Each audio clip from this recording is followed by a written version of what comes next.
That blockbuster trade before the All-Star break. The Brooklyn Nets are trading Kyrie Irving to the Dallas Mavericks. Irving is expected to arrive in Dallas today for a physical and make his Mavs debut at the Clippers on Wednesday, a source telling our Adrian Wojnarowski. Here's Woj with more.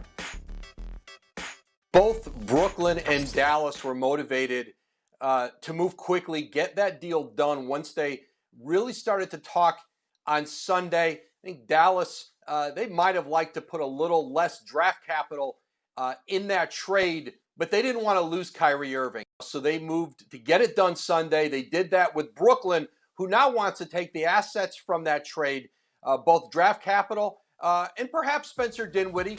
They've got 3 first-round picks between now and 2029 that they can put in trades. And so they're going to continue to be active to try to keep Kevin Durant tethered to this Brooklyn franchise, at least through Thursday's trade deadline. Woj, thank you. So the Mavs making a huge splash yesterday, pairing Luka Doncic with Kyrie Irving, as you just heard. The Nets took the Mavericks deal over several others. It sends Spencer Dinwiddie and Dorian Finney-Smith to Brooklyn, along with a 2029 unprotected first-round pick and 2 second-round picks. The New York Daily News page wasn't kind to Kyrie here. Quote, he's your headache now. So there's that. I think people just need to understand context here. So I felt like this divorce was inevitable. And so, the entire time they've been looking for a contract extension.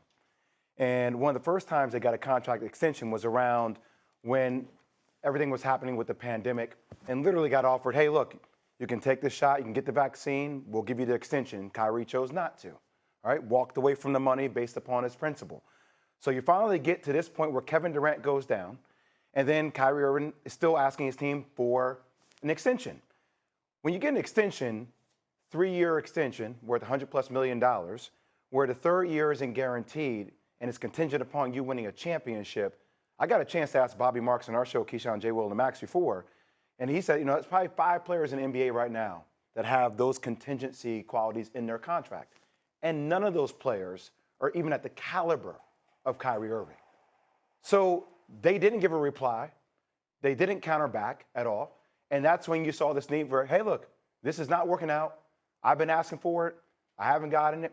And now it's time for me to break ways. So I always kind of felt like it was trending in this direction between the two. The two have never really seen eye to eye on this type of deal. And I think that's why you have Kyrie Irving right now that's today a part of the Dallas Mavericks. Tim?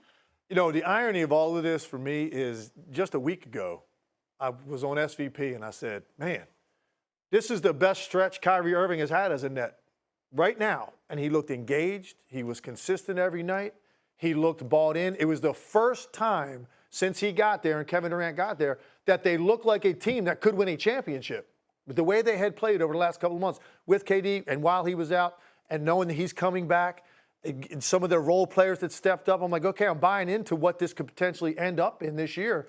And then this all happened. So, look, there's a restlessness to Kyrie Irving, right, and a dissatisfaction that he portrays now in several different places, several different stops where, to your point, it did seem like eventually this was going to happen. But a week ago, I didn't see this coming to this extent now. So what's the aftermath of this? You look at the 2 franchises and you say, okay, where are they today relative to before this happening? For the Nets, clearly, they're not going to be a team now that I think can contend as currently constructed with Boston, Milwaukee, and Philly. So now this is a team that goes from, I think, could get to the finals and win a championship to, at best, win a first-round series, unless something else happens before the trading deadline. For Dallas, look, I'm not going to waste anybody's time with talking about Kyrie's talent because I feel like I'm always talking about, but Kyrie's so talented, but. We know how good he is. It's self-evident. Everybody knows that.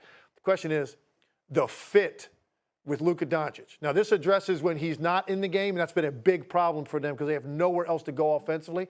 That addresses that. What about the fit with Luka Doncic when the two of them play together? They're significantly worse defensively.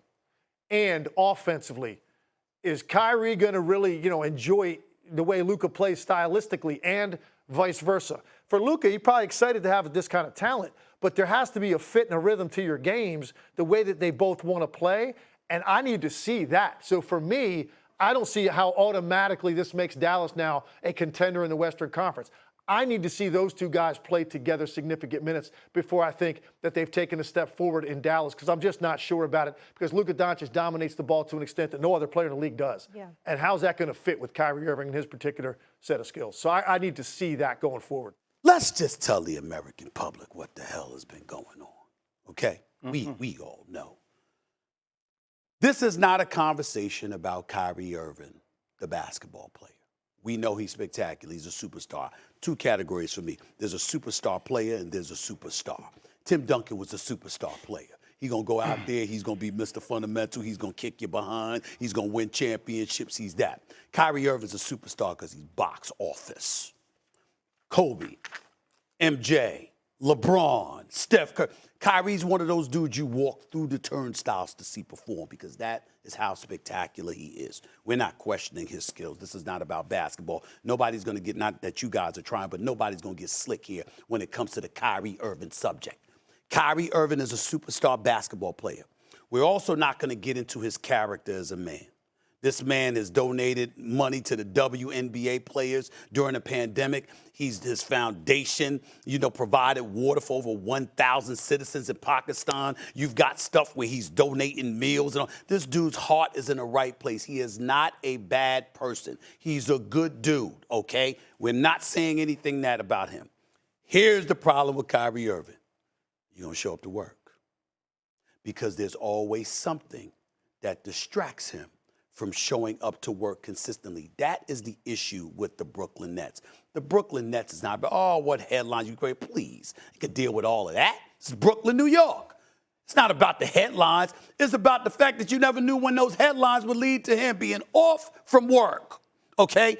That has been the issue with Kyrie Irving, who has missed about 40% of his games as a Brooklyn Net, who was never reliable when it came to being available for Kevin Durant and his teammates for one reason or another.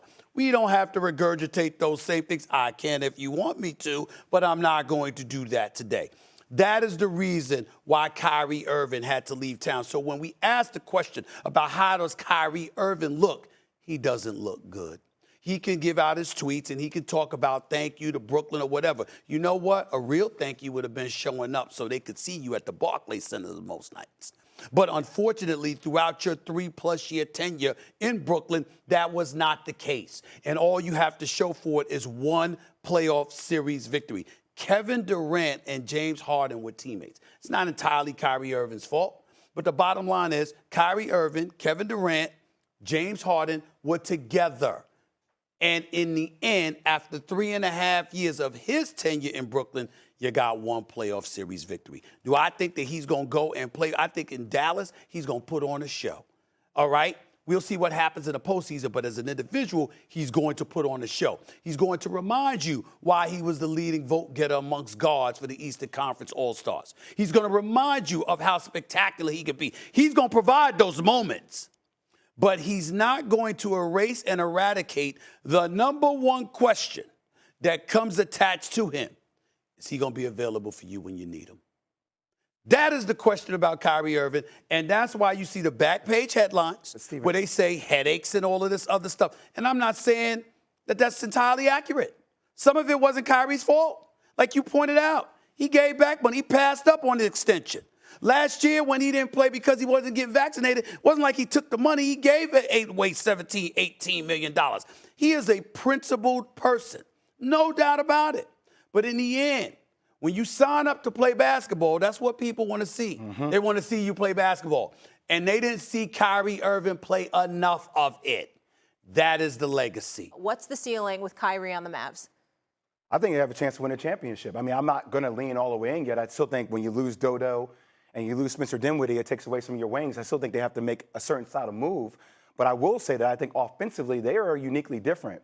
And I think it's going to become how much can Luka buy into legs, giving the ball up early, getting Kyrie involved. But they do lead the league in ISO possessions per game, so it does fit stylistically with how they play. How do you like the fit?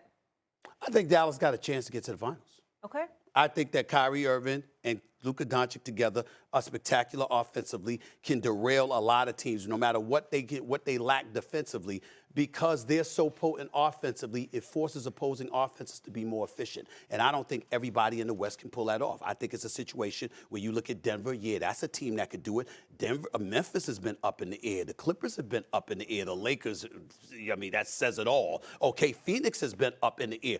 No one is running away with the West. We look at one team and one team only. It's Denver because of Jokic. It's Denver because of the elevation of Jamal Murray. Obviously, we can't ignore Michael Porter Jr. We see Kentavious Caldwell-Pope shooting the ball well. We see their depth, and we know they're well coached. And you have to go to the Mile High City because of that altitude. So in that regard, I think that's a lot to expect anybody to overcome. But outside of the Denver Nuggets, I don't see anyone that you can definitively say is going to take out the Dallas Wide Mavericks. open. Denver's the best team in the West. I'll say this. Yeah. Here's the thing. If you're asking me, I had two options.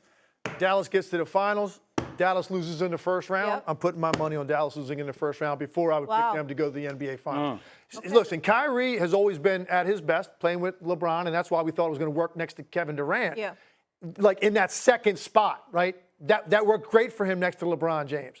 Didn't work as well in Boston when he was asked to be more of a leader, and he admitted that. He didn't have a taste for that, so he found Kevin Durant again. So you think, okay, now he's back in that spot again next to Luka. Here's the difference. LeBron James is a guy that gave the ball up earlier in the clock to Kyrie Irving to still have time to do his thing. If you watch the Dallas Mavericks play and the way that Luka plays, nobody controls the ball deeper into the clock than Luka Doncic. By the time he gives it up, he's expecting a shot to be taken. It's either a kick-out three or a lob or a pocket pass at the rim, or he shoots it. Yeah. That's the way he has played. Now, is he smart enough to be able to adjust playing with a guy like this? Yes, but that is going to take time, and I'm not sure there's going to be enough time in this season for those two guys to figure out that kind of rhythm to beat a team like Denver. And by the way, Steve, you left off one guy on Denver who is massively important. Aaron Gordon. And he has had an all-star caliber year. And that's why I look at their top four. I say Denver's the best team in the Western Conference, and I don't see Dallas right now being there. I'll give it time. If I'm wrong, I'll be the first one to admit it come playoff time. No, but right now, it's a reach for me to see those two guys seamlessly blending in together, and they're going to have a lot of issues keeping the ball out of the paint on the other end of the floor. Thanks for watching ESPN on YouTube. For live streaming sports and premium content, subscribe to ESPN+.